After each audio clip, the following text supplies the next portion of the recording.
Olá, pessoal. Na aula de hoje nós vamos dar início ao conteúdo programático da nossa disciplina. Nessa unidade 1, nós vamos falar um pouquinho a respeito do desenvolvimento humano como fenômeno multideterminado, ok?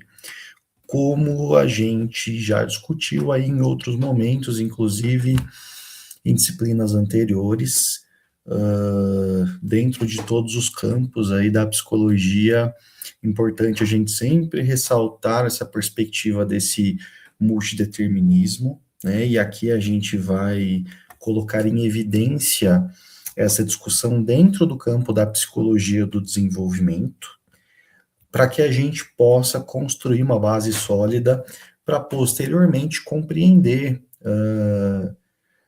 os processos psicológicos básicos quando chegar o momento de eles serem apresentados aqui na disciplina para vocês, ok? Então, com relação aos aspectos aí do desenvolvimento humano, importante que a gente considere aí, depois ao longo da aula eu vou discorrer um pouquinho mais para vocês a respeito de cada um desses aspectos, né? Mas importante que a gente considere aí as questões físico-motoras, as questões intelectuais, as questões emocionais e afetivas, sociais, né, em todas as etapas da vida do sujeito, desde o nascimento até a idade adulta, ok? Com relação a esse campo da psicologia do desenvolvimento, nós já vimos também que é um campo que trouxe muita evidência, né, para a psicologia aqui no contexto brasileiro, principalmente através do campo da psicologia escolar educacional também, né? Então é uma área da psicologia que se dedicou historicamente aí ao estudo do desenvolvimento, considerando todas as fases da vida, e foi se desenvolvendo com base em observações clínicas, em observações sistemáticas, pesquisas, estudos de caso, e a gente tem em evidência, e obviamente, nesse campo da psicologia do desenvolvimento, conforme a literatura indicada para vocês, para essa aula indica, né, a gente tem Piaget aí como uma figura central nesse campo e também atrelado aí, logicamente, ao campo da psicologia da educação também, por conta da forma como essa área foi se disseminando, se desenvolvendo aqui no contexto brasileiro. Quando a gente fala aqui de desenvolvimento humano, a gente vai estar considerando sempre tanto o crescimento orgânico, né, físico, tudo aquilo que diz respeito às questões aí fisiológicas do corpo, e a gente também vai estar considerando, obviamente, o desenvolvimento mental, certo? A gente precisa considerar que uma questão importante para nós, dentro do campo da ciência psicológica, é que ao longo de todas as fases da vida, a gente vai ter uma construção aí contínua, né, de estruturas mentais que vão se apresentando com características específicas em cada uma dessas etapas de desenvolvimento, né? O livro, inclusive, traz para a gente um exemplo, né, da questão da moral, da obediência da criança, né, e como é que isso, num outro momento, numa outra fase da vida, lá na adolescência, né, vai acabar contribuindo para um desenvolvimento posterior aí da autonomia moral do adolescente, por exemplo.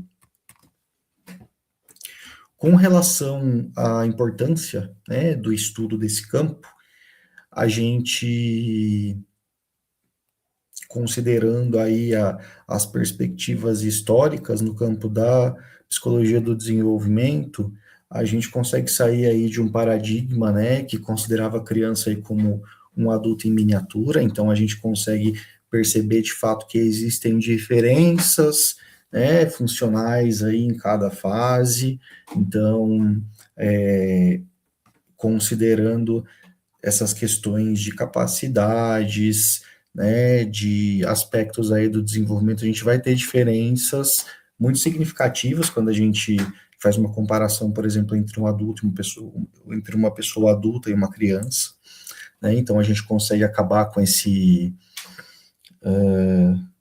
essa lógica que era dominante aí, como se fosse algo homogêneo, né? O desenvolvimento nesse sentido.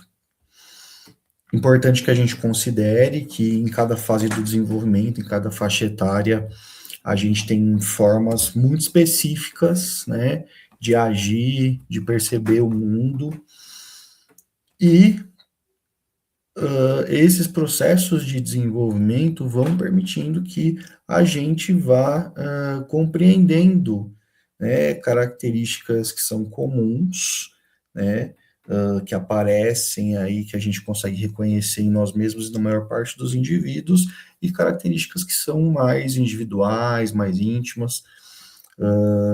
Todas essas questões, né, que refletem aí a importância do estudo da psicologia do desenvolvimento, né, e do desenvolvimento humano, propriamente dito, numa perspectiva mais generalista, é essencial, né, e tem sido essencial historicamente para nós aqui no Brasil, principalmente no campo da educação e do planejamento pedagógico, porque a gente vai considerar essas etapas aí, e quais são as habilidades que a gente precisa desenvolver em cada fase do desenvolvimento, né, para construir todo esse projeto pedagógico, todo esse planejamento, qual é que é a perspectiva, né, mais adequada de estimulação para uma criança no contexto escolar em cada faixa etária.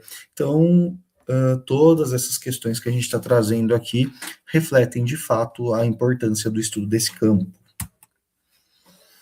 Quando a gente fala aí de aspectos do desenvolvimento, né, a gente pode trazer, conforme mencionamos lá em um dos primeiros slides aqui da nossa aula, o primeiro aspecto seria aí o físico-motor, né, que está relacionado ao domínio do próprio corpo, ao domínio de objetos, né, o aspecto intelectual, que está relacionado à nossa capacidade de resolver problemas, de pensar, nossa capacidade de raciocínio, né, o aspecto afetivo e emocional, que está relacionado à nossa forma de integrar experiências e de sentir, e os aspectos sociais, né, que são muito importantes também, estão relacionados à nossa interação com o meio, com as outras pessoas.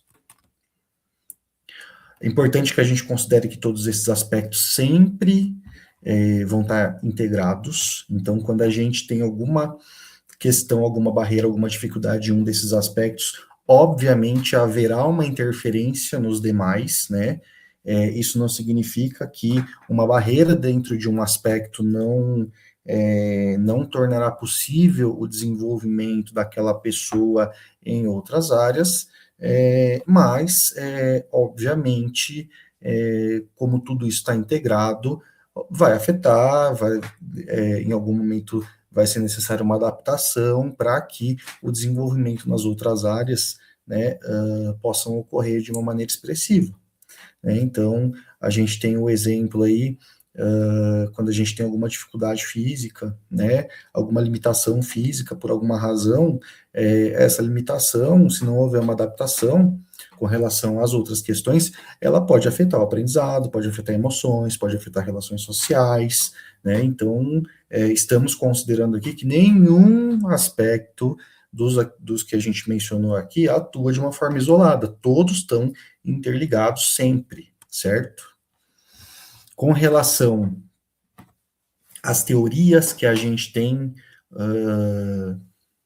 que são bem populares aí com relação ao campo do desenvolvimento humano, dependendo do teórico que a gente traz, né, do olhar que a gente vai ter ênfases em aspectos específicos, né? Não que a gente esteja em cada uma dessas teorias negando os outros aspectos, mas tem algumas teorias que se tornaram conhecidas exatamente por existir uma ênfase específica, né, em um desses aspectos, mesmo que não negue os demais.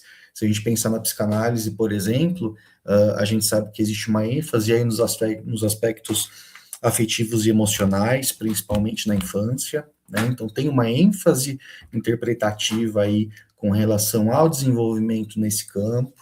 E quando a gente pensa numa lógica mais piagetiana, a gente tem uma ênfase no aspecto intelectual, né? Todas as teorias sempre vão reconhecer a integração entre os quatro aspectos. O que pode ter uma variância aí entre uma teoria e outra vai ser a ênfase, né?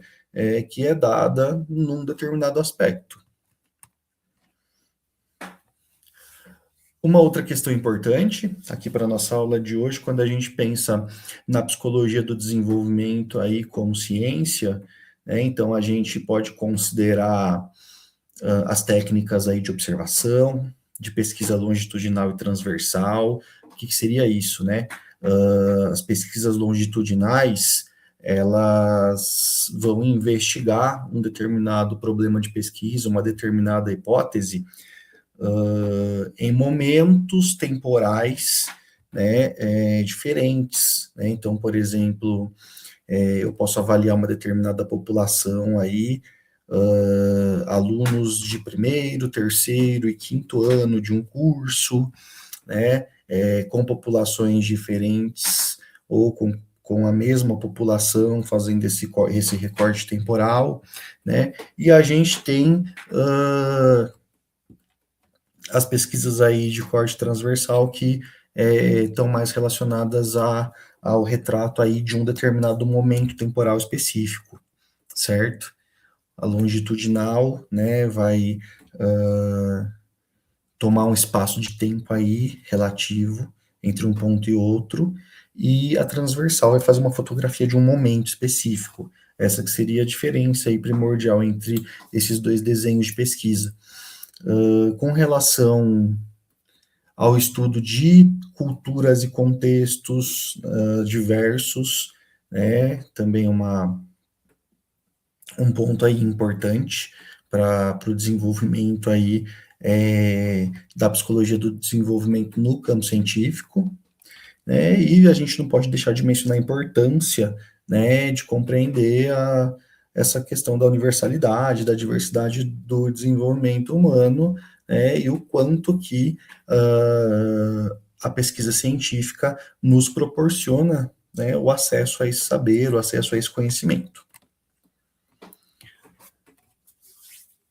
Aqui a gente já falou um pouquinho a respeito, né, do Piaget como um autor aí central, né, nesse campo da psicologia do desenvolvimento. Historicamente, né, influenciou bastante a educação aqui no contexto brasileiro também. A gente tem uma ênfase na teoria piagetiana no processo de construção do conhecimento, né, nos processos intelectuais, e por isso também a gente teve contribuições aí fundamentais para o campo da educação, para o campo da pedagogia, para o campo da psicologia escolar e educacional, né, através da obra, né, desse autor.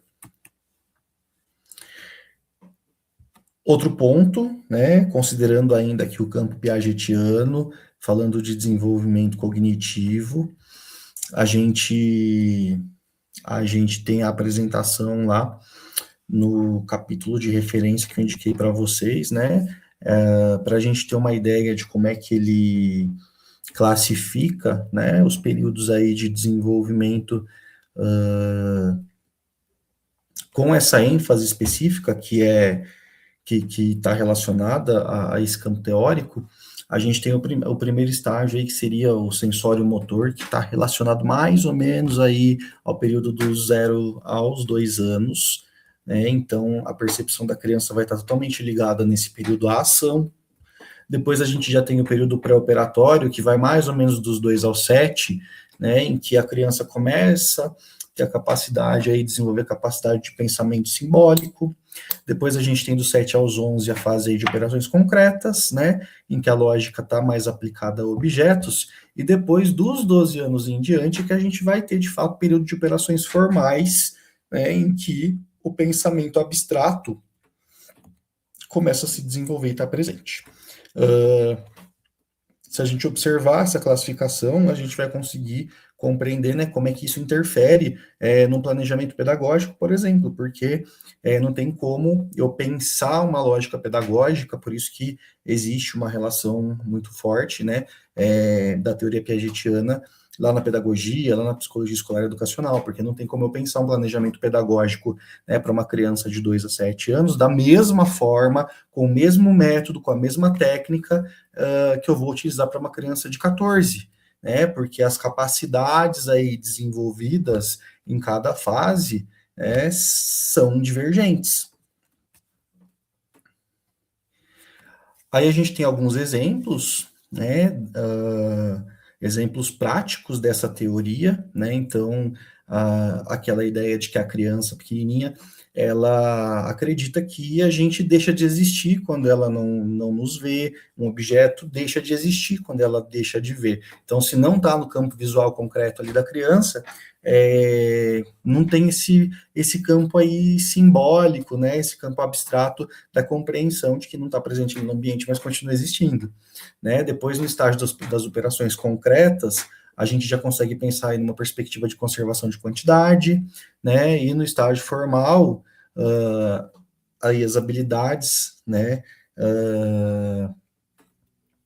já vão permitir, por exemplo, a discussão de hipóteses científicas, né, de questões morais complexas, de dilemas sociais, enfim, né, em cada etapa aí a gente percebe características específicas.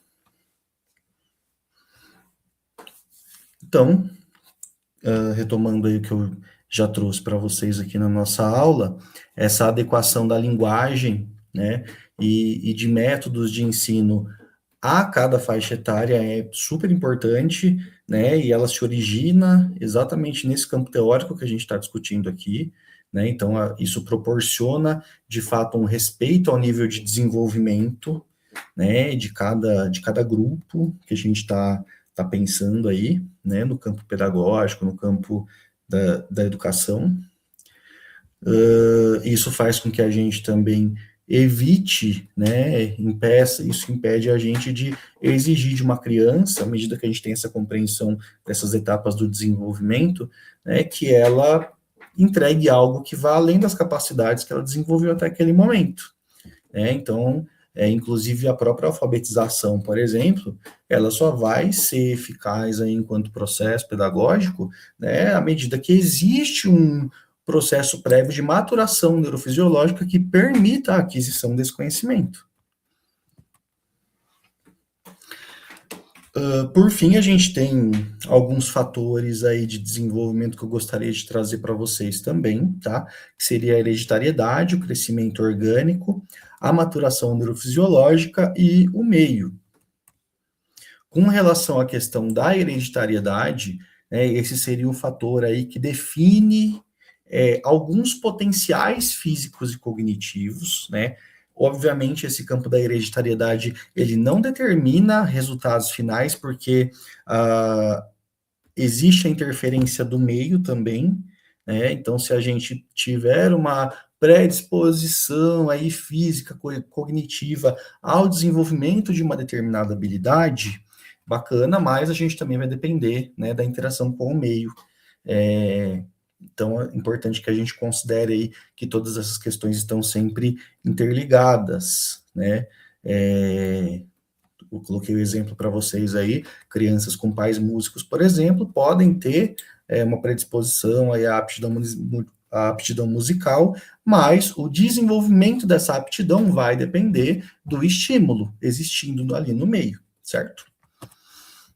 O crescimento orgânico, né, é o segundo fator, aqui ele está relacionado ao nosso processo de desenvolvimento físico, de fato, né, então, habilidades motoras, por exemplo, elas vão depender do nosso crescimento e desenvolvimento corporal, né, então, em cada fase da vida, aí a gente vai ser capaz de desenvolver habilidades motoras específicas, né, dependendo do estágio de desenvolvimento em que a gente se encontra.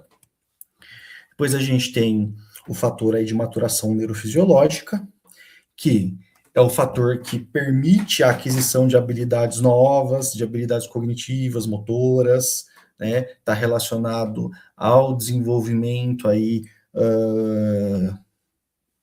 do campo cerebral, por exemplo, né?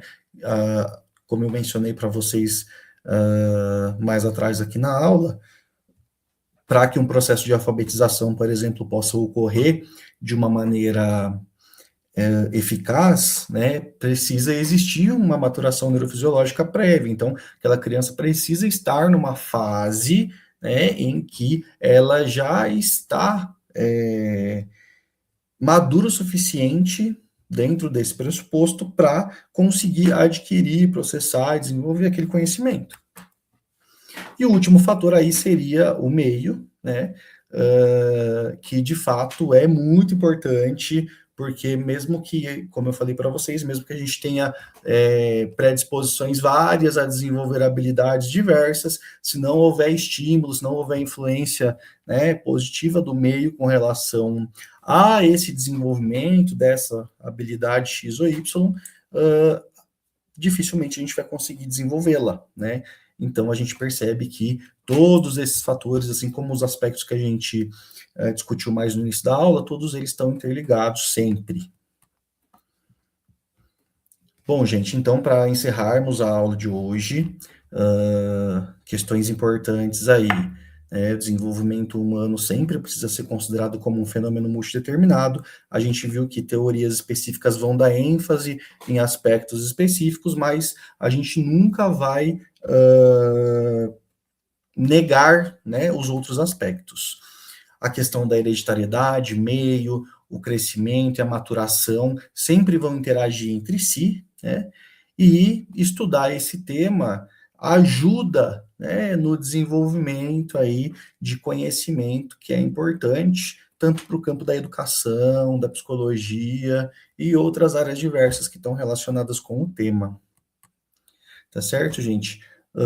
A referência da aula de hoje é o capítulo 8 do livro da Ana Bock, Psicologias, uma introdução ao estudo da psicologia, que está disponível para vocês aqui no AVA.